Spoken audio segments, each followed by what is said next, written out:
Hi ఎస్, welcome to Universal Talkies. నేను మీ అప్పాజీ.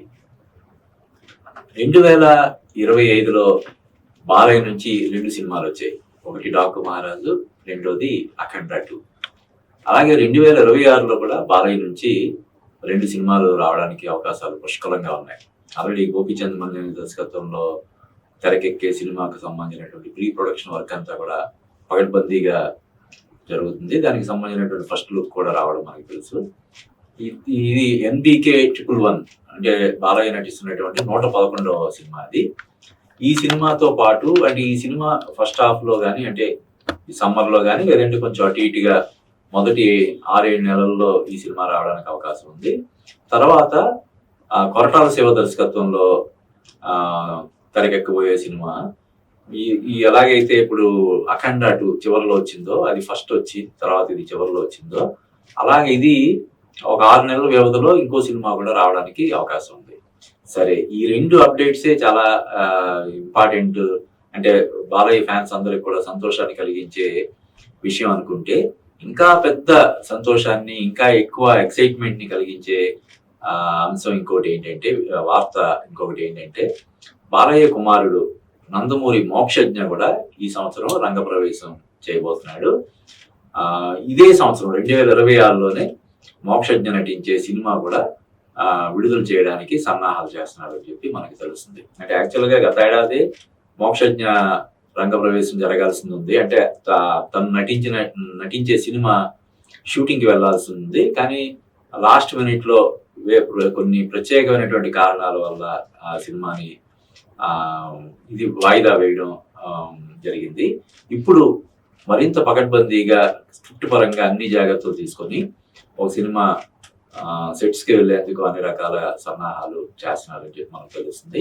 ఇంకా వినబడుతున్నటువంటి వార్త ఏంటంటే, ఒకటి కాదు ఇంకో సినిమా కూడా, అంటే 2 సినిమాలు మోక్షజ్ఞతో 2026లోనే వచ్చేలాగా జాగ్రత్తలు తీసుకుంటున్నారు అని చెప్పి మనకి తెలుస్తుంది.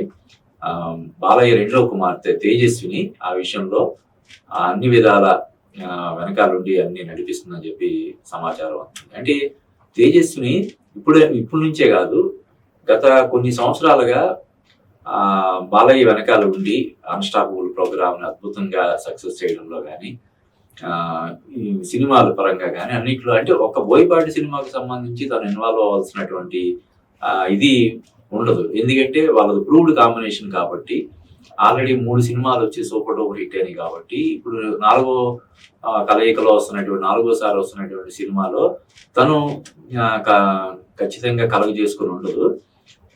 కానీ మిగతా బాలయ్యకి సంబంధించినటువంటి, అంటే బాలయ్య తన కెరీర్ లోనే మొట్టమొదటిసారిగా బసవతారకం క్యాన్సర్ హాస్పిటల్కి ఉపయోగపడేలాగా ఎండార్స్మెంట్స్ చేయడం కానీ, అన్స్టాపబుల్ ప్రోగ్రామ్ అంత గొప్పగా రావడం కానీ, వీటన్నిటిలో కీలక పాత్ర పోషించినటువంటి నందమూరి తేజస్విని ఇప్పుడు మోక్షజ్ఞ పరిచయం కాబోతున్నటువంటి సినిమా, ఆ తర్వాత తను నటించే సినిమా, ఈ 2 సినిమాలకు సంబంధించి అంతా తానే అన్ని చూసుకుంటుందని చెప్పి మనకి సమాచారం అవుతుంది. అంటే తేజస్విని కాదు, మా బాలయ్య పెద్ద కుమార్తె బ్రాహ్మణి కూడా ఆమె ఎంత యాక్టివ్ ఉంటుందో మనం చూస్తున్నాం. అంటే అటు మామగారు ముఖ్యమంత్రిగా, భర్త ఏమో తన హస్బెండ్ లోకేష్ మినిస్టర్ గా ఉండి క్షణం కూడా తీరిక లేనటువంటి పరిస్థితుల్లో హెరిటేజ్ సంబంధించినటువంటి బాధ్యతలన్నీ కూడా భుజస్కంధాల మీద వేసుకొని ఆ సంవత్సరం అద్భుతంగా నిర్వహిస్తుంది.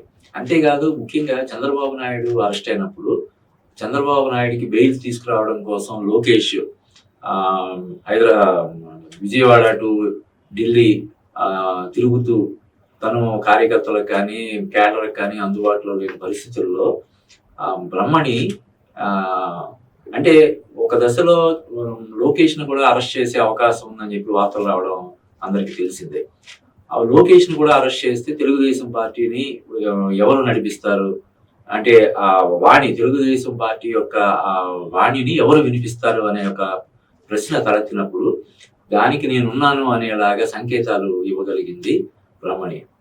ఆ టైంలో ఆ అమ్మాయి బ్రహ్మణి చూపించినటువంటి ఇది అందరి మనసులో దోచుకుందని చెప్పొచ్చు. ముఖ్యంగా లోకేష్ కూడా ఢిల్లీ ఇవన్నీ తిరుగుతున్నప్పుడు అత్తగారి వెనకాల ఉండి ఆ అమ్మాయి అంటే అవసరమైతే నేను రంగంలోకి దిగుతాను, తెలుగుదేశం పార్టీకి నాయకత్వం లోటు అనేది లేకుండా నేను చేస్తాను అనే సంకేతాలు చెప్పకుండానే తను ఆ విధమైనటువంటి సంకేతాలు పంపించడం అనేది పార్టీ క్యాడర్‌లో విపరీతమైనటువంటి ఉత్సాహాన్ని నింపింది. సో, బ్రహ్మణి ఆ విధంగా అంటే ప్రత్యక్ష రాజకీయాల్లో తను లేకపోయినా కూడా తనకు అప్పగించినటువంటి హెరిటేజ్ సంస్థకు సంబంధించినటువంటి బాధ్యతలు అత్యంత సమర్థవంతంగా నిర్వహిస్తూ ఉంది. At the same time Tejaswini husband కూడా భరత్ ఆయన ఎంపీగా ఉన్నాడు. తర్వాత వాళ్ళది గీతంస్ అదొక ఒక పెద్ద సామ్రాజ్యం, విద్యా సామ్రాజ్యం. అది కూడా వాళ్ళదే. అయితే సినిమాల పట్ల తనకున్నటువంటి ఇంట్రెస్ట్ తోటి ఆ అమ్మాయి సినిమా రంగంలోకి దిగి అంటే రంగంలో అంటే నేరుగా ఆర్టిస్ట్‌గా కాకుండా తెర వెనుక తను నడిపిస్తున్నటువంటి తీరు కూడా ఇండస్ట్రీ వర్గాలు ఈవెన్ అల్లు అరవింద్ గారు కూడా బహిరంగంగా తనని తేజస్విని ప్రశంసించడం మనం చూసాం. అంటే అన్‌స్టాపబుల్ ప్రోగ్రామ్‌కి సంబంధించి ఆ అమ్మాయి కాంట్రిబ్యూషన్‌ని రికగ్నైజ్ చేస్తూ ఆయన కూడా ఎంతో గొప్పగా తన గురించి మాట్లాడాడు. అలాగే తన ఒక బ్రాండ్ దీనికి కూడా తను ఎండార్స్ చేసింది. అప్పుడు కూడా విపరీతమైనటువంటి రెస్పాన్స్ వచ్చింది. అంటే తను ఏదైనా ఒక హీరోయిన్ ఓరియెంటెడ్ సినిమా టైప్ ఏదైనా చేయాలంటే కూడా తను చేయగలుగుతుంది అనే ఒక దీన్ని కలిగించింది ఆ అమ్మాయి. ఇప్పుడు తన సోదరుడు మోక్షజ్ఞ రంగప్రవేశం చేస్తున్నటువంటి సినిమాకి పూర్తి స్థాయిలో తన బాధ్యత తీసుకొని తను వర్క్ చేస్తుందని చెప్పి మనకు తెలుస్తుంది. అలాగే ఇప్పుడు బాలయ్య నెక్స్ట్ 2 సినిమాలు కూడా దాని వెనకాల కూడా తను వెనకాల క్రియేటివ్ గా తను ఇన్వాల్వ్ అయ్యి ఆ సినిమాలు అంటే ఏదైతే బాలయ్య అఖండాన్ని దగ్గర నుంచి వరుస విజయాలతో దూసుకుపోతున్నాడో ఆ విజయ యాత్రకి ఎక్కడ బ్రేక్ పడకుండా ఉండేలాగా తను అన్ని జాగ్రత్తలు తీసుకుంటుందని చెప్పి మనకు తెలుస్తుంది. సో ఆ విధంగా ఇద్దరు అమ్మాయిలు దూసుకుపోతున్నారు. ఇప్పుడు మోక్షజ్ఞ కూడా కొంచెం ఆలస్యంగానైనా తను కూడా రంగప్రవేశం చేస్తున్నాడు కాబట్టి 2026 బాలయ్య ఫ్యాన్స్ కి ఒక అద్భుతమైనటువంటి సంవత్సరంగా మిగిలిపోనుందని మనం చెప్పడం ఎంత మాత్రం అతిశయోక్తి కావదు. రాజకీయాల్లో కూడా మనం చూసాం వరుసగా 3 టైమ్స్ ఎమ్మెల్యేగా ఆయన గెలిచి హిందూపురాన్ని ప్రాతినిధ్యం వహిస్తూ అద్భుతంగా రాజకీయాల్లో కూడా ఆయన బ్రహ్మాండంగా దూసుకుపోతున్నాడు. అలాగే సేవా కార్యక్రమాల పరంగా కూడా బసవతారకం క్యాన్సర్ హాస్పిటల్ ద్వారా లక్షలాది మందికి సేవలు అందిస్తున్నారు.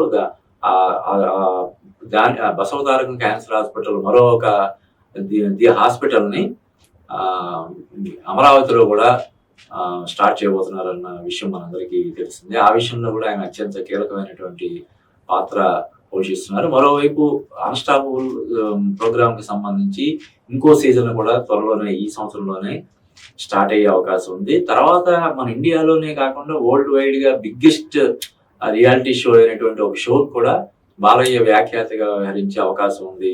సంప్రదింపులు జరుగుతున్నాయి అని చెప్పి కూడా మనకి వార్తలు వస్తున్నాయి. ఏదేమైనా 2025లో డాకు మహారాజు, అఖండ 2 చిత్రాలతో అద్భుత విజయాలు అందుకున్నటువంటి బాలయ్య 2026లో కూడా బ్యాక్ టు బ్యాక్ 2 సినిమాలతోటి విజయాలు అందుకోవడానికి ఆయన సన్నాహం చేసుకుంటున్నారు. అలాగే బాలయ్య తనయుడు మోక్షజ్ఞ కూడా హీరోగా రంగప్రవేశం చేయబోతుండడం అభిమానులందరికీ అత్యంత ఆనందాన్ని కలిగించే విషయంగా మనం చెప్పవచ్చు.